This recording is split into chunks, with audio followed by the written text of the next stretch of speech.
Hi, I'm Kathleen, and I created this channel to support widows over age 60 who are finding their way after losing their spouse. I'm not an expert. I'm just like you, a 60-plus-year-old widow finding her way after unimaginable loss. Today, I want to talk about 5 mistakes I made during my first year of widowhood, with number 5 being my biggest regret. Other topics I'll include on my channel will be things I've discovered through my own widowhood journey, as well as information I've learned along the way. The first mistake I personally made was making a huge life decision too quickly. When my husband Dave died suddenly, I was terrified. The silence in our home was unbearable. Every room reminded me that he was gone, and every little thing filled me with memories of our life together.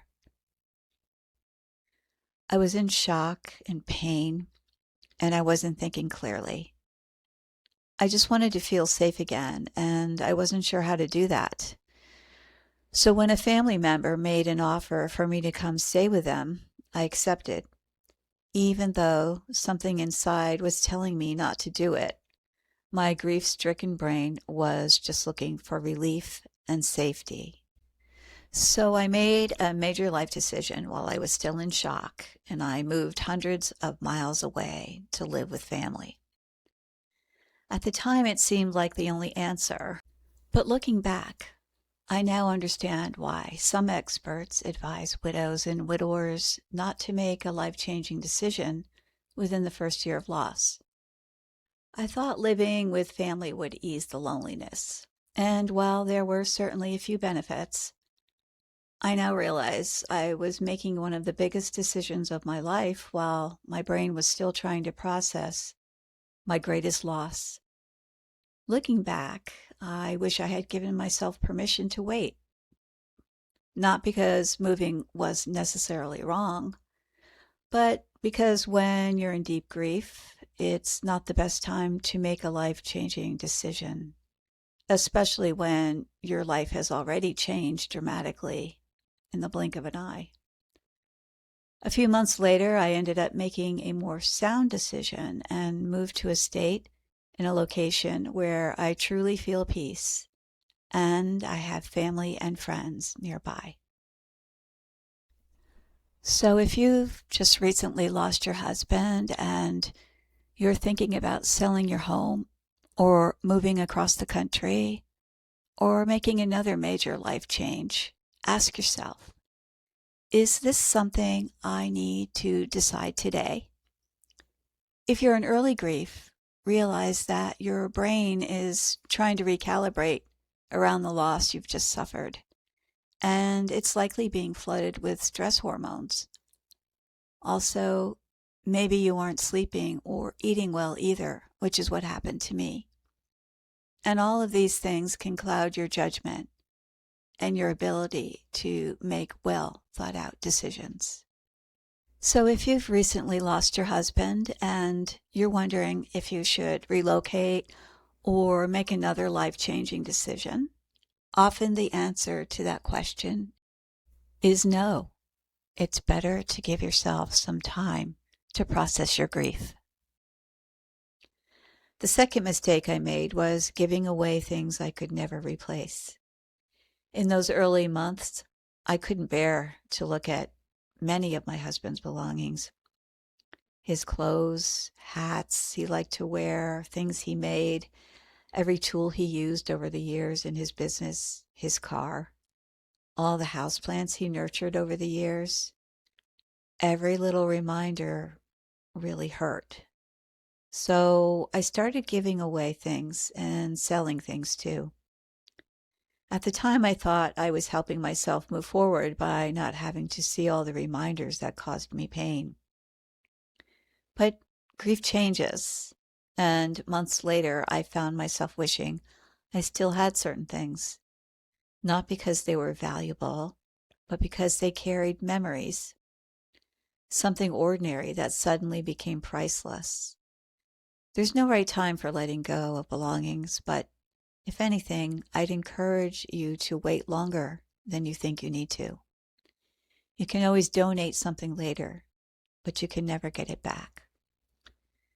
The third mistake I made was expecting other people to understand what I was going through. This one really surprised me. I assumed my family and friends would understand the enormity of losing my husband and how difficult it is to move forward without the love of your life. But unless someone has lost a spouse themselves, it's almost impossible for them to understand how this kind of loss affects every part of your life and all of the secondary losses that come with it. It's incredibly difficult for someone who's never experienced widowhood to fully understand what it feels like.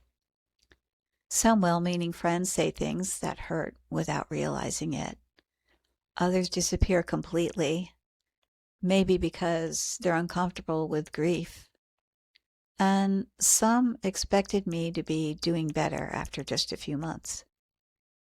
Friends have said things like, just jump back into life, or you're doing so much better, or you're so strong, simply because they happened to see me smiling that day.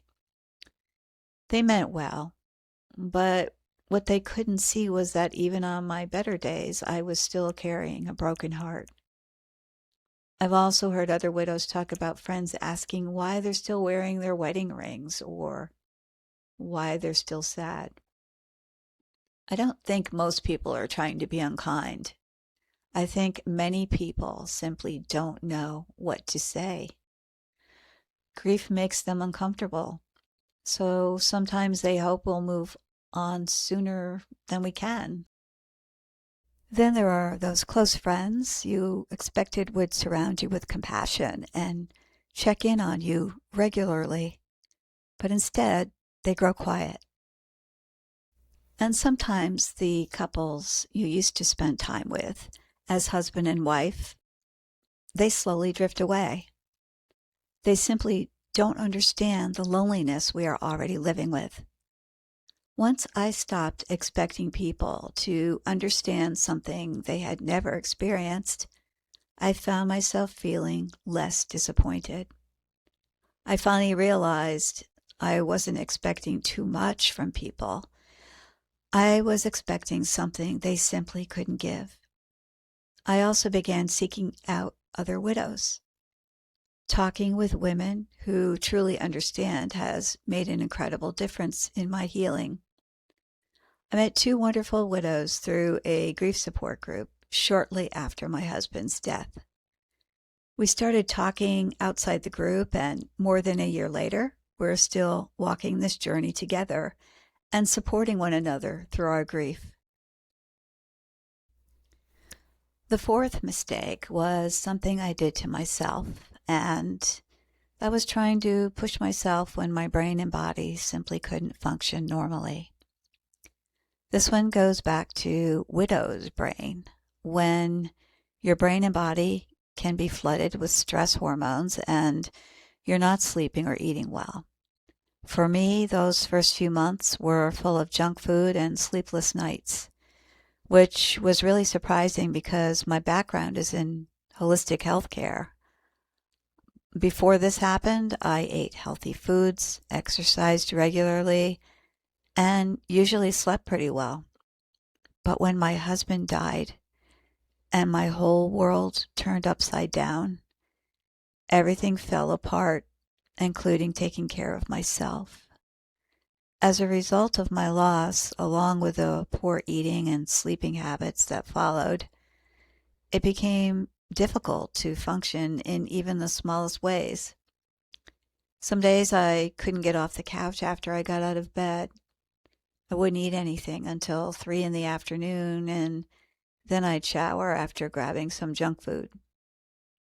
I lost my keys, my glasses, important phone numbers. Everything seemed to disappear. I became critical of myself, and I kept thinking, pull yourself together. Why are you so forgetful? Why are you so lazy? I even wondered if this was going to be my new normal.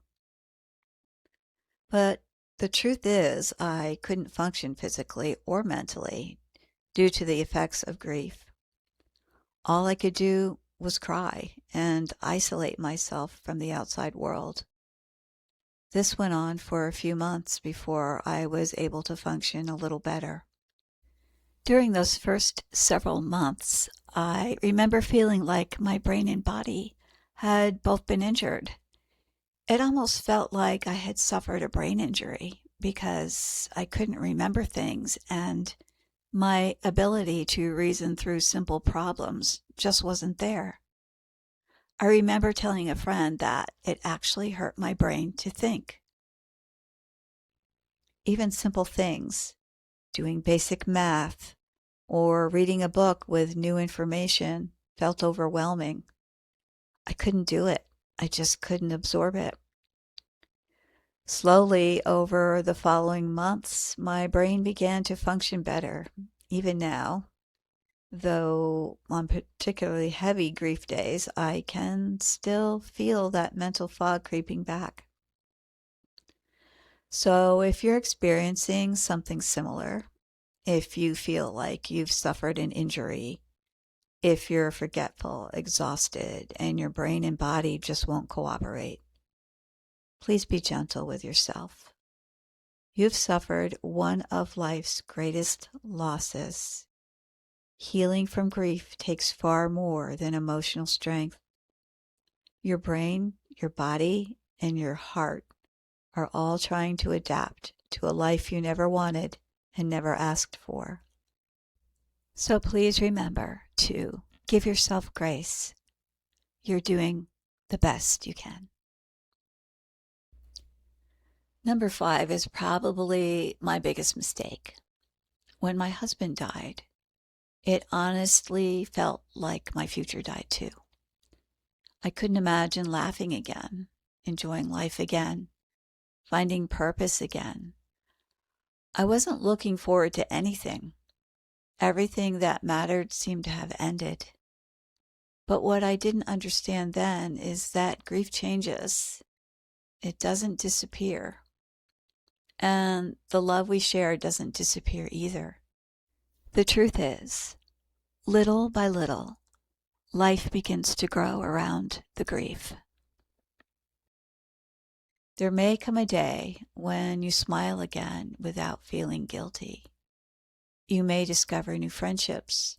You may find ways to help someone who is walking the same painful road.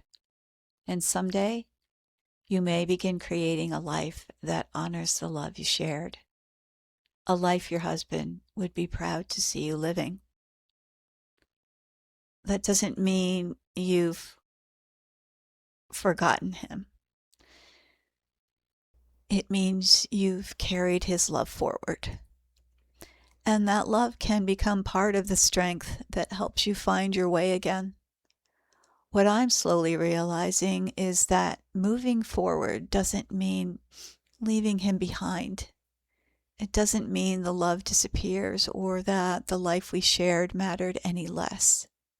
It means learning how to carry that love with us as we slowly begin to find our way again. There are still days when I quietly tell my husband, I don't know how to do this without you. And if he could answer me, I know what he would say. He would say, I know you can do it, honey. I'm right here with you. I hear you, and I love you. As widows, we are on a long, difficult journey. I hope you find this channel helpful as we move through our journeys together. Please share in the comments what you're struggling with right now. And don't forget to download your free copy of 20 Simple Tips to help you navigate grief. You'll find the link in the description. Please take care and know you are not alone. I'll see you next time.